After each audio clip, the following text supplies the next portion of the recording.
우리는 역사상 가장 중요한 시점을 지나고 있습니다. 하나님께서는 하나님의 일을 하시기 전에 사람을 준비시키셨음을 우리가 알고 있습니다.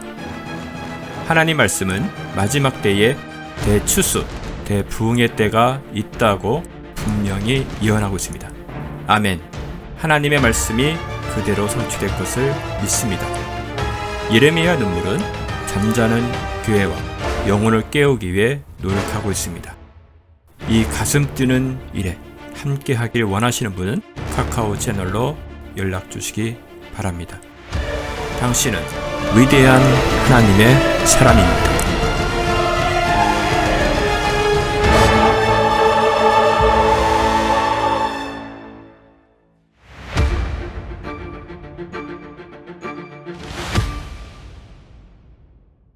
잠언서로 가겠습니다. 잠언서 6장입니다.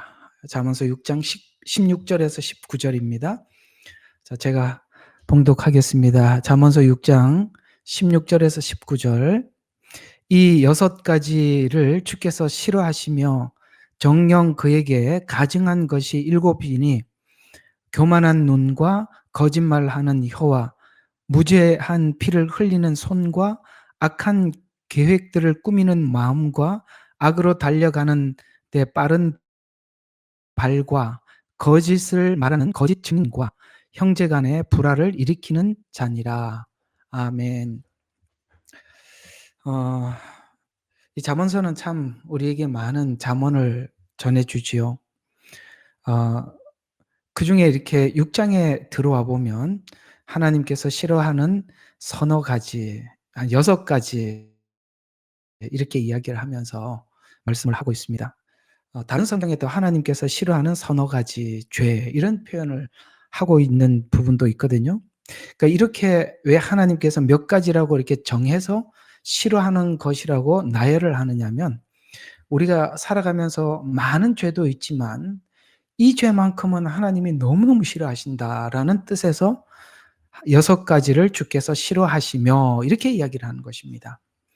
그러면 그 많은 죄들 중에 특별히 하나님께서 나열한 이런 죄들이 그저 우리가 단순히 교만하고 거짓말하고 무죄한 자의 피를 흘리는 손, 악한 계획, 악으로 달려가는 발 이런 것들이 뭐 그냥 그렇게 하나님 앞에 이렇게 큰 문제가 되겠나라고 생각하겠지만 하나님은 분명히 목록을 자세히 기록을 하면서 우리에게 이건 나는 정말 싫어한다라고 한다는 것은 어떤 죄보다 이 죄는 하나님이 너무 싫어하는 죄라는 것에서 기록을 하고 있습니다. 그러면 잠언서 6장 16절에서부터 19절에 있는 하나님의 굉장히 싫어하시는 이 죄의 6가지 주께서 싫어하시는 정령 싫어하는 7가지 이것은 오늘 여기 잠언서가 갑자기 기록한 것이냐? 그거는 아니겠죠.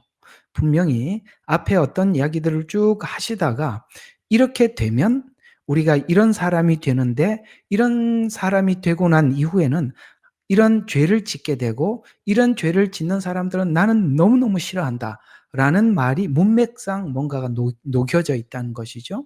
그래서 우리가 잠깐 6장의 전체를 쭉 보면 이런 이야기를 하다가 이 말이 나왔다는 걸 우리가 확인할 수 있는데요.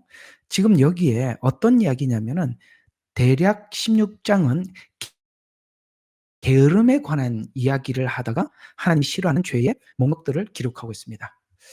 이게 이상하죠? 지금 게으름이 이런 죄를 만든다고 우리는 이렇게 생각하지요. 왜냐하면 앞에 문맥이 그런 이야기니까. 그럼 이 게으름이 이런 죄를 만든다면 이 게으름은 어떤 오늘 하나님이 굉장히 싫어하는 죄의 출발이 되는 거구나. 근원이 되는 거구나. 이렇게 되는 거거든요. 왜 이게 게으름인지 한번 간략하게 오늘 이 본문과 연결된 6장을 한번 잠깐 보도록 하지요. 우리 4절 한번 보십시다. 자, 내 눈으로 잠들지 않게 하며 내 눈꺼풀로 졸지 않게 하자. 이건 게으름을 표현하는 것이죠. 자기를 좋아하는 거. 근데 이게 어디로 빠져드는 이 게으름은 어디로 빠져들기 시작하느냐면 5절에 보면 노루가 사냥꾼 손에서 벗어나는 것 같이 새가 그물을 치는 자의 손에서 벗어나는 것 같이 스스로 구해라. 무슨 말입니까? 게으름에서 벗어나도록 스스로 애를 써라. 게으름이 이게 아무것도 아닌 것 같은데 어떤 문제를 계속 일으키는지 한번 계속 봅시다. 6절을 보면 너 게으른 자여 개미에게 가서 배워라. 그 길을 살펴보고 지혜롭게 해라. 또 하나님이 권면합니다. 너 게으름을 빨리 극복해야 한다.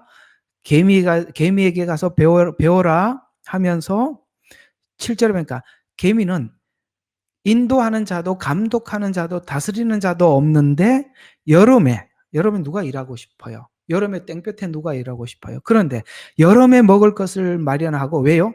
추수 때 양식을 모읍니다. 왜요? 겨울에 자기의 필요를 준비를 해놔야 되니까. 자, 이렇게 흘러간다는 걸 잘 기억하셔요. 이게 지금 하나님이 굉장히 싫어하는 죄가 여기서부터 출발해 간다는 것에 우리는 귀를 기울여야 하는 것입니다. 이게 어떤 중요한 이야기를 담고 있기 때문에 계속 보겠습니다.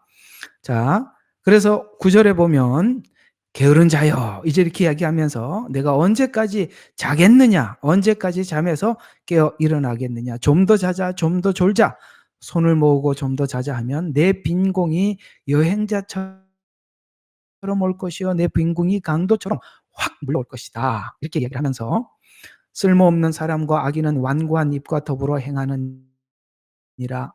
이렇게 해서 전혀 다른 이야기가 등장한 것 같은데 무슨 이야기냐? 오늘 이야기가 이렇게 접근해 들어갈 수가 있는 것입니다. 여러분 창세기에 보면 인간이 죄를 지어서 하나님께서 인간이 죄를 지은 이후에 땀을 흘려서 수고를 해서 그 소산을 먹으라 이렇게 한 것이 하나님께서 우리 인간에게 주신 죄의 결과이기도 하지만 그 뒤에 반전이 있다는 걸 아셔야 됩니다.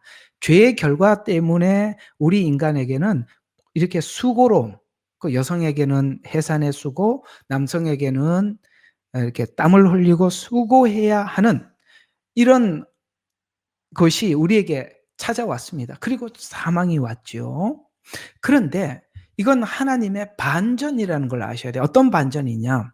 인간이 죄를 지은 후에 수고해서 땀을 흘려서 수고함으로 말미암아 뭐를 얻으려냐면 우리 인생이 왜 하나님 앞에 이 고생을 해야 하는지를 생각해 보면 창세기에 아담 하와 사건이 보이게 되고 그것이 죄의 결과라는 것을 알게 되면서 동시에 뭘 알게 되느냐면 그 당시에 에덴 동산에 있었던 아담과 하와의 모습이 바로 나의 모습이고 인간의 모습이구나.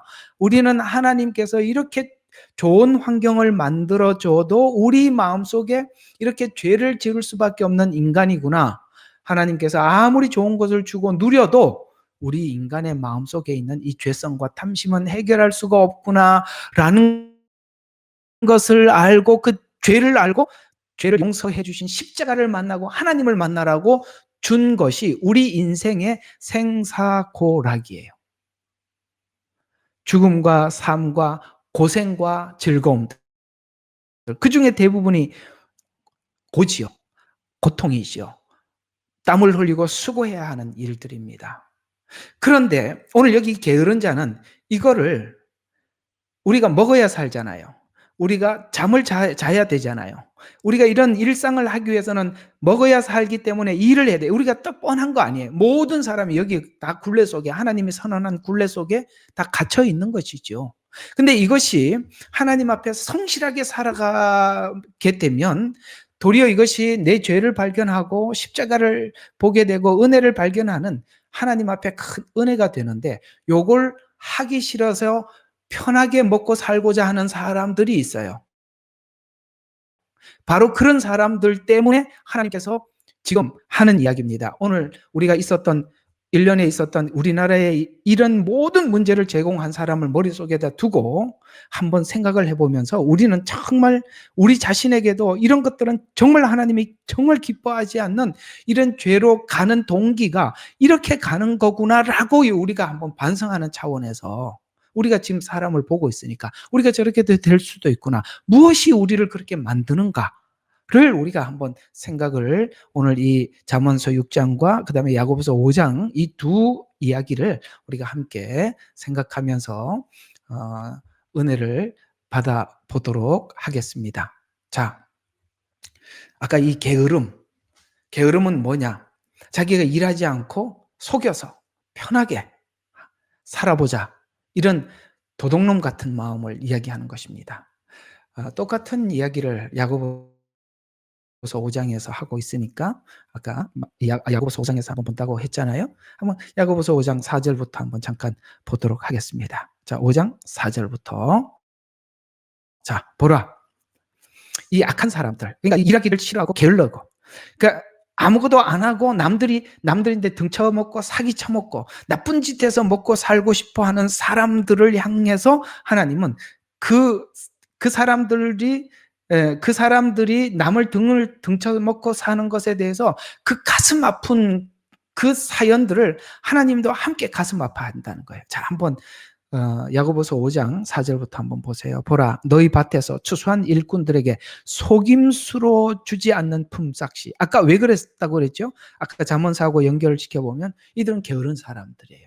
일하기 싫어요. 남들 일한 것을 속여서 자기가 많은 이익을 얻어서 저 사람들을 남의 것을 착취하는 사람들이에요. 오늘 우리나라는 너무 이런 사람들이 많아요. 얼마 전에 내가 기사를 하나 봤더니 20대 청년들을 쓰지 말자. 이들은 노동법에 대해서는 너무나도 바삭하게 잘 알고 자기 밥벌이라도 해주고 가면 감사한데 이게 왜 그렇게 생기느냐? 지금 시대가 이렇게 되어가고 있기 때문에 이런 악한 자들이 나오고 이런 걸 하나님이 너무너무 싫어하는 죄 7가지라고 하나님이 규정을 해놨단 말이에요. 이렇게 가게 돼 있단 말이에요. 인간들이 이렇게 살면 땀을 흘리지 않고 고생하지 않고 노력하지 않고 먹고 살려고 하면은 반드시 오늘 이 잠언서 6장에처럼 하나님이 너무너무 싫어하는 죄로 향해서 가게 된단 말이에요. 오늘 여기 야고보서 5장 4절에도 그래. 너희 밭에서 추수한 일꾼들의 속임수로 주지 않는 품삯이 소리를 지르고 이 소리가 하나님 귀에 들린다는 거예요. 추수꾼들의 울부짖음이 만군의 귀에 들리느니라. 여러분 얼마나 고통스러워요. 여러분 사람이 최소한 자기가 노력한 만큼은 가지고 가서 살아야 되지 않겠어요? 그런데 이 나쁜 놈들이 전부 다 이걸 훔쳐가지고 자기 배를 채우고 있단 말이에요. 그래서 하나님이 그 소리가 귀에 들린다는 거예요. 그러면서 왜 이 사람들의 남의 것을 착취해 먹고 사느냐? 5절에 이렇게 얘기하고 있어요. 너희는 땅에서 쾌락 가운데 살며 방탕하였도다. 왜 그래요? 그걸 남의 걸 착취해서 지가 방탕하게 사고 쾌락을. 여러분 땀 흘리고 수고하고 살아라 그러지 언제 하나님이 쾌락을 가지고 방탕하게 살으라고 그랬습니까? 그러니까 하나님이 땀을 흘리라는 것을 하지 않으려고 많이 모아지니까 뭐 하고 있어요? 방탕하게 살고 쾌락을 위해서 살기 위해서 남의 것을 그렇게 착취한다라고 이렇게 얘기하는 것입니다. 그래서 방탕하는도다. 너희가 살육의 날처럼 여기고 아주 그게 남을 죽이고 남의 가슴을 아프게 하고 사람을 이렇게 괴롭게 하고 살육까지 하는 것에 대해서 너무나도 감각을 잃어버린 거예요. 살육의 날처럼 너희 마음이 살찌는도다. 그래서 옳은 말을 하고 있는 의인들을 정죄하고 그 더 옳은 말을 하니까 죽이고 그분은 너희에게 대해서 대항치 아니하느니라. 그분은 누굽니까? 지금 그렇게 대항했던 그 사람이 대항하지 않고 하나님도 뭘 아무것도 안 하는 것 같으니까 직접 뭔가를 하지 않는 것 같으니까 하나님이 없다고 생각하느냐? 이런 이야기가 되는 것이죠. 여러분 땀을 흘리지 않고 살려고 하는 이 악한 사람들 그들은 남의 것을 이렇게 쉽게 착취하고 왜 착취하는 이유가 뭐냐라고 봤더니 쾌락을 위해서 방탕하게 살려고 내가 어떤 인물을 생각해보면 딱 그림이 그려지지요. 이거 하나님이 너무너무 싫어하시는 거예요. 그 다음에 7절부터 11절까지 그런 사람들 가운데 억압받고 그 다음에 여기에 속임수로 빼앗기고 품삯을 다 받지 못하는 자들인 우리들에게 하나님은 7절부터 우리에게 이렇게 권면해 주고 있어요. 여기 7절에 보니까 그러므로 형제들아 주께서 오실 때까지 인내해라. 보라 농부가 땅에서 나는 귀한 열매를 바라고 이른 비와 늦은 비를 받을 때까지 오래 참나니 그들을 통해서 우리는 단련을 받고 훈련을 받고 그래서 늦은 비를 받을 때까지 오래 참나니 너희도 인내하여 마음을 견고케 하여 주의 오심이 가까움이라. 하나님도 그들의 죄가 찰 때까지 기다리고 계시며 그들을 통해서 우리가 그렇게 어려움을 당하더라도 너는 잘 참고 네 자신이 더 하나님 앞에 새롭게 되도록 우리 자신을 연단시키고 새롭게 만들어라. 그렇게 해라. 왜냐하면 하나님도 참고 계신다. 그래서 너희 8절에 보니까 너희도 인내하여 마음을 견고케 하라. 주의 오심이 가까움이라. 형제들아 정죄받지 않으려거든 서로 원망하지 마라. 보라 심판하시는 분이 문 앞에 계시느니라. 아멘. 여러분 있잖아요. 하나님께서 이 세상을 이렇게 심판해 주지 않으면 인간이 의인처럼 불행한 사람이, 성경에 그러잖아요. 주님께서 다시 오지 않고 주님의 부활이 없으면 우리는 세상에서 제일 불쌍한 사람들이에요. 남들한테 이렇게 당하고 남들한테 아무것도 갚지 못하고 그걸 인내하면서 당하고 사니까. 그러나 이것이 우리에게 참 값진 거라고 성경은 말씀하고 있어요. 그것 때문에 우리가 주님을 알아가게 되는 거고. 그러나 우리는 하나님이 그렇게 하실 줄로 믿는 것입니다. 보라, 심판하시는 분이 문 앞에 계시느니라. 나의 형제들아 주의 이름으로 말한 선지자들의 고난과 인내를 본으로 삼으라. 보라, 우리는 견디어내는 자들은 복이 있는 사람으로 여기나니 너희가 욥의 인내를 들었고 그 결말을 보았거니와 주는 인정이 많으시고 자비로우시니라. 아멘. 우리는 욥의 결말을 보았지 않습니까? 결국은 욥이 잘 인내를 했더니 그 부당한 이야기를 듣잖아요. 그 친구들의 그 부당한 이야기를 듣고 잘 인내하였더니 욥은 그것이 자기에게 신앙의 플러스가 돼서 정말 새로운 사람으로 거듭났듯이 오늘 우리 신자들에게 하나님은 그렇게 말씀하고 있는 것입니다. 그들을 위해서 기도해야죠. 나라와 민족을 위해서 하나님 앞에 구해야죠. 그러나 근본적으로 오늘 주시는 하나님께서 우리에게 부탁하시는 것은 인내해라. 욥처럼 견뎌라. 그리고 새롭게 되어라. 하나님이 나도 기다리고 있다. 언젠가는 내가 심판하는 날이 있을 것이다. 그걸 믿고 살아라. 이렇게 우리에게 말씀하고 있다는 걸 꼭 기억하셔서 우리 모두가 마음이 참 괴롭고 아프고 고통스러운 시간을 우리가 보냈고 또 보낼 겁니다. 앞으로 그런 일들이 왜 많이 일어나지 않겠습니까? 그럼에도 불구하고 오늘 이 성경이 권하는 이 권면들을 우리 가슴속에 잘 묻어두시고 그렇게 하나님이 부탁하신 대로 우리 사랑하는 성도님들 함께 다 나가기를 주의 이름으로 축원합니다. 그래서 다시 우리 잠언서로 돌아와서 왜 사람들이 이렇게 남의 것을 착취하고 이렇게 하면 왜 이렇게 될 수밖에 없는지를 오늘 여기 하나님이 기뻐하지 않는 정말 싫어하는 이 여러 가지 죄들에 대해서 그 목록들을 하나하나 어떻게 연관이 있으며 어떻게 우리가 그렇게 될 수 있는지를 우리가 한번 생각해 보도록 하겠습니다. 자, 먼저 하나님께서 이렇게 이야기를 합니다. 교만한 눈이라 이렇게 이야기하고 있습니다. 여기서 이 교만한 눈이라는 말은 이런 것을 이야기하는 것입니다. 바로 교만은 하나님을 거스르게 하고 이웃에게 악행을 하게 됩니다. 여러분 아까 말씀드린 것처럼 우리가 먹고 살기 위해서 하나님께서 땀을 흘려서 수고하고 그 하나님의 땀을 흘린 만큼 우리가 소산을 먹고 살 때는 우리가 우리 자신이 그 고난을 먹고 살기 위해서 땀을 흘리는 고난을 통해서 우리 자신을 돌아보게 되고 죄를 알게 되고 그 죄를 용서하신 십자가를 만나게 되고 그래서 우리가 보통 부흥기를 만났던 우리 대한민국은 굉장히 힘든 그 시간을 보내왔던 대부분이 노동을 하고 힘든 그 과정들을 살아왔어요. 그때 우리는 많은 사람들이 생각을 하게 되고 하나님께 돌아오게 되고 그때 많은 교회가 부흥이 있었습니다.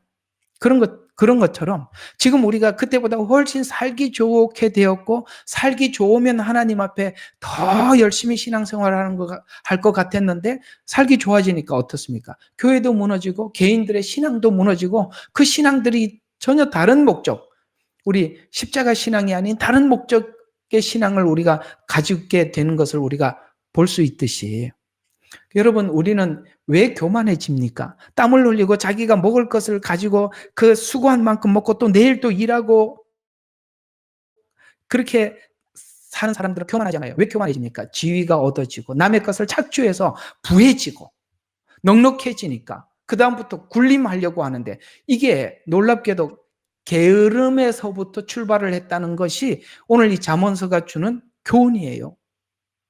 애를 써야죠. 먹고 살기 위해서 애를 쓴 만큼 내가 보수를 받아야죠. 그 보수를 받은 만큼 알뜰히 써야죠. 그렇게 하지 않으려고 하는 사람들이 착취를 하고 나면 그다음부터 다른 생각이 들더라. 오늘 그 가장 먼저 드는 게 뭐라고요? 바로 교만한 눈이라고 이야기를 합니다.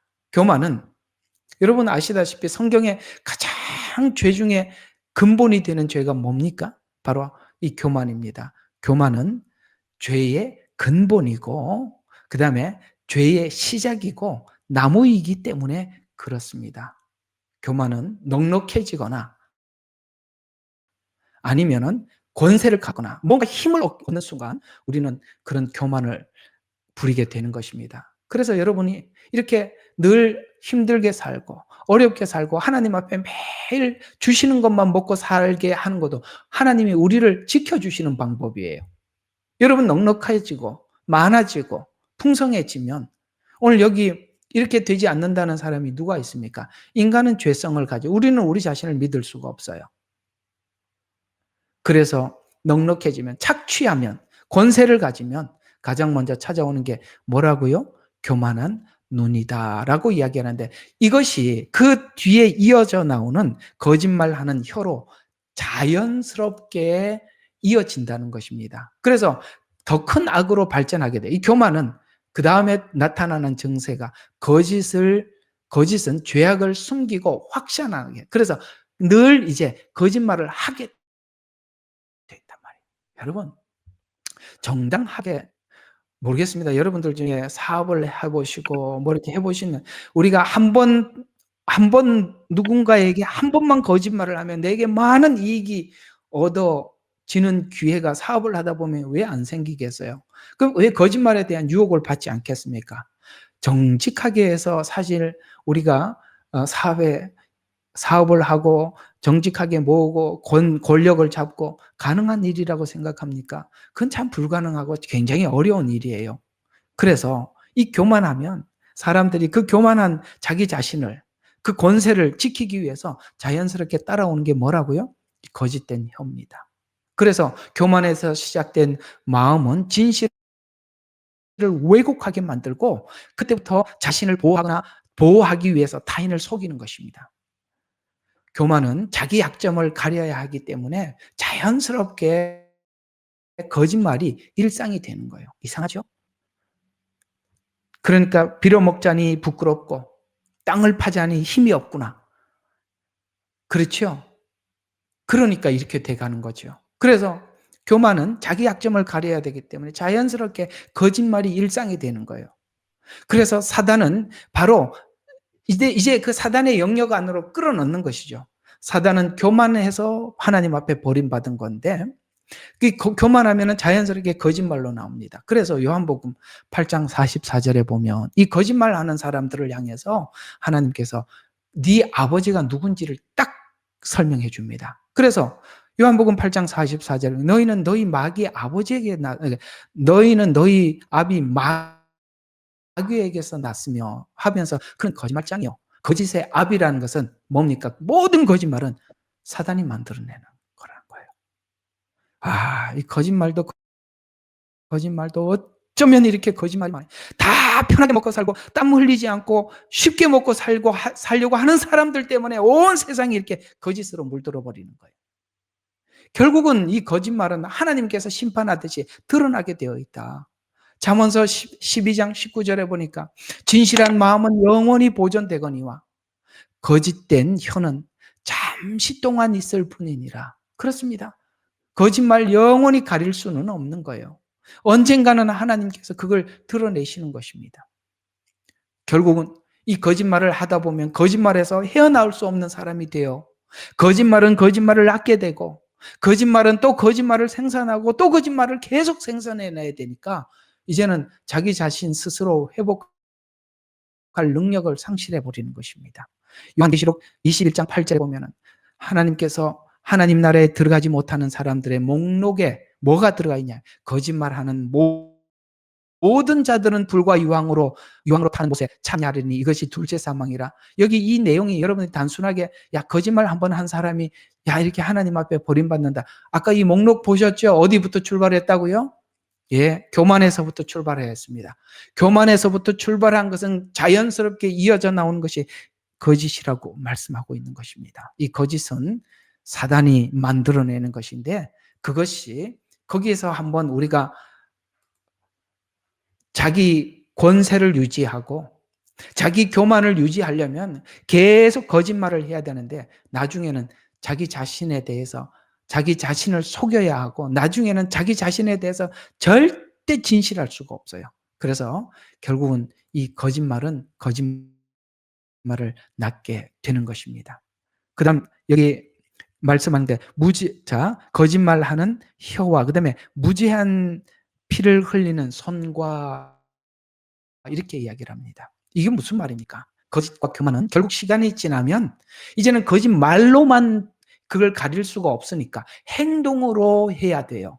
그래서 여기 보니까 무제한 피를 흘리는 손이라 이렇게 이야기합니다. 왜냐하면 거짓말은 진실을 말하는 아까 여기 보셨죠? 야고보서에 보니까 진실을 말하는 사람들의 야고보서 5장 여기 보면은 이런 말씀이 있죠. 어디 있냐면은 예 6절인가요? 예 6절이네. 너희가 의인을 정죄하고도 죽였으나 그랬죠. 여기 죽였으나라고 말하고 있어요. 그분은 너희에게 그가 죽는 걸 보고 하나님은 대항하지 않았다. 그죠? 의인을 정죄하고 죽였다라고 이야기한 것처럼 오늘 여기는 무죄한 피를 흘리는 손이라고 합니다. 손으로 사람을 죽이더라는 거예요. 우리 얼마 전에 그런 사건 많이 봤죠. 주변에 사람들이 그렇게 많이 죽어나가는 거예요. 성경에 이렇게 나와 있는 거예요. 누구 때문에? 쾌락과 방탕한 인생을 살기 위해서 하나님께서 땀 흘려 수고하라 그랬는데 남의 것 훔쳐먹으려고 하는 사람 때문에 이런 일들이 계속 사회에 악이 등장하더라 라고 말을 하고 있지 않습니까?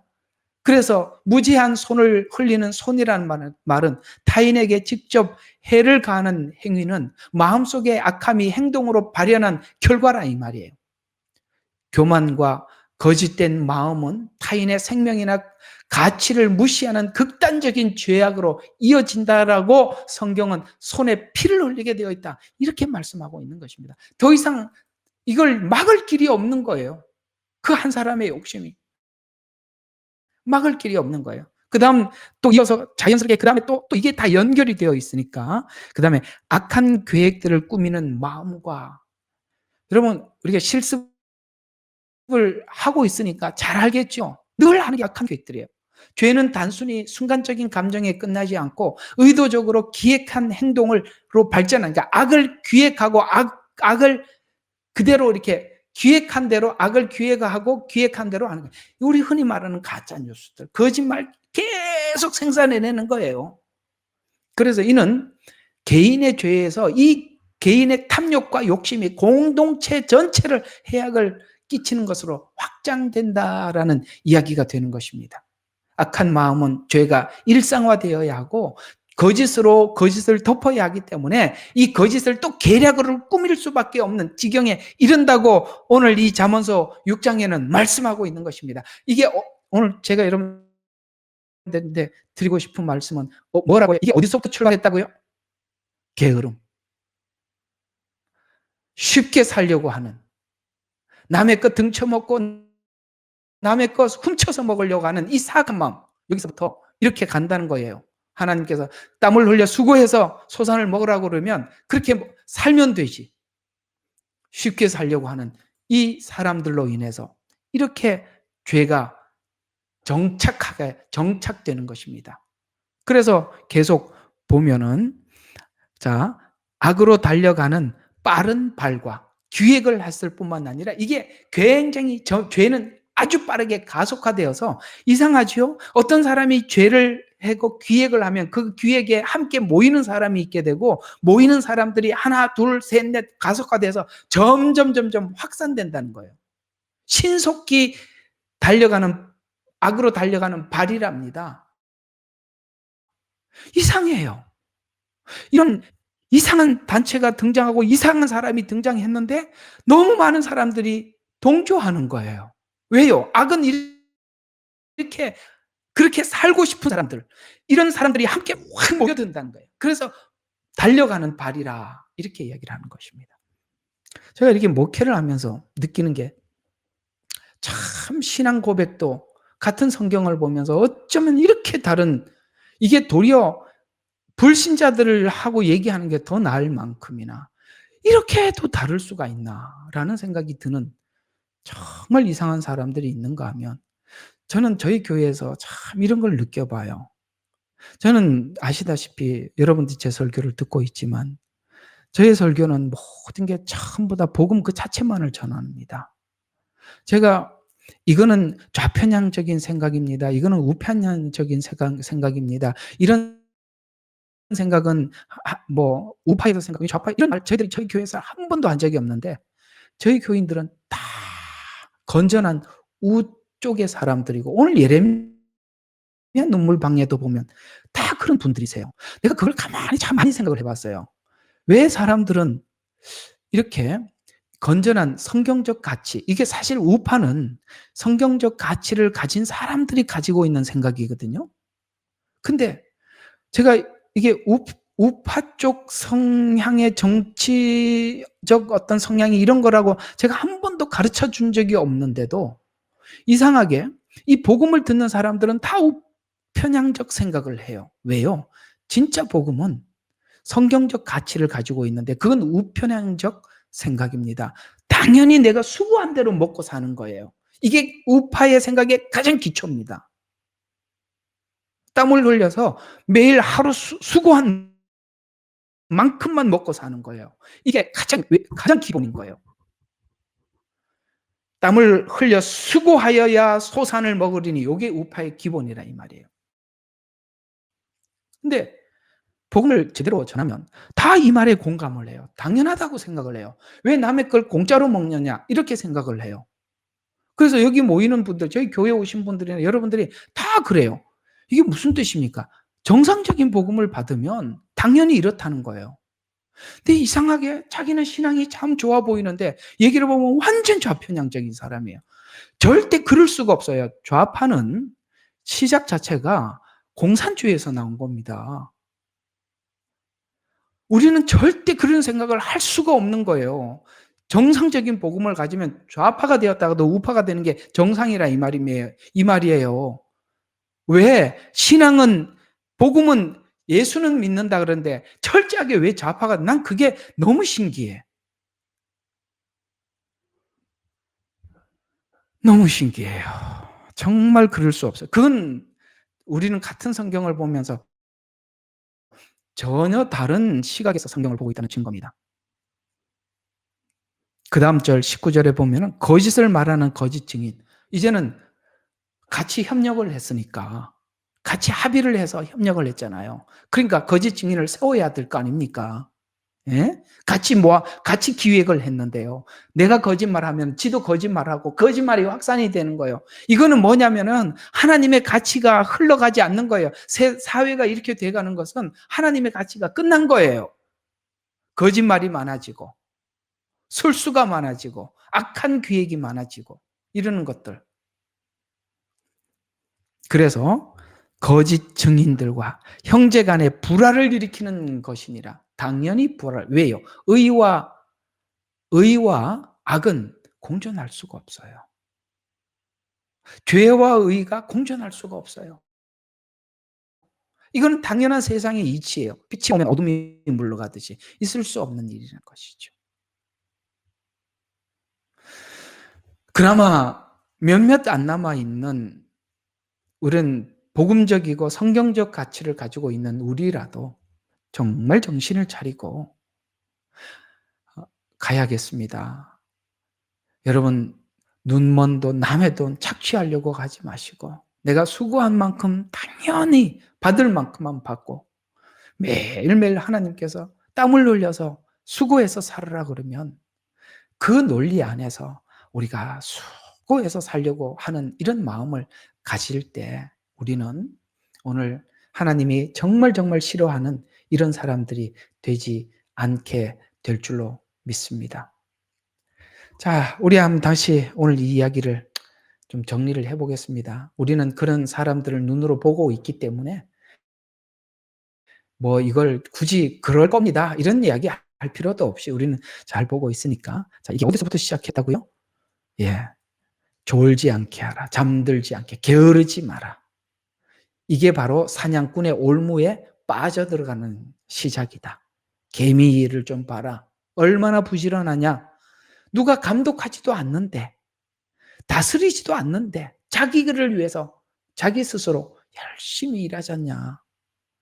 게으른 자여, 좀 더 자자, 좀 더 졸자, 손을 모으고 자자 하면 금방 빈궁이 찾아오는데, 빈궁이 찾아오는데 일은 하기는 싫고 땅을 파자니 힘이 없고 빌어먹자니 부끄럽고, 그러면 쉬운 방법을 선택하겠죠? 그게 뭐죠? 바로 거짓말입니다. 이렇게 사람은 버려져 가는 것입니다.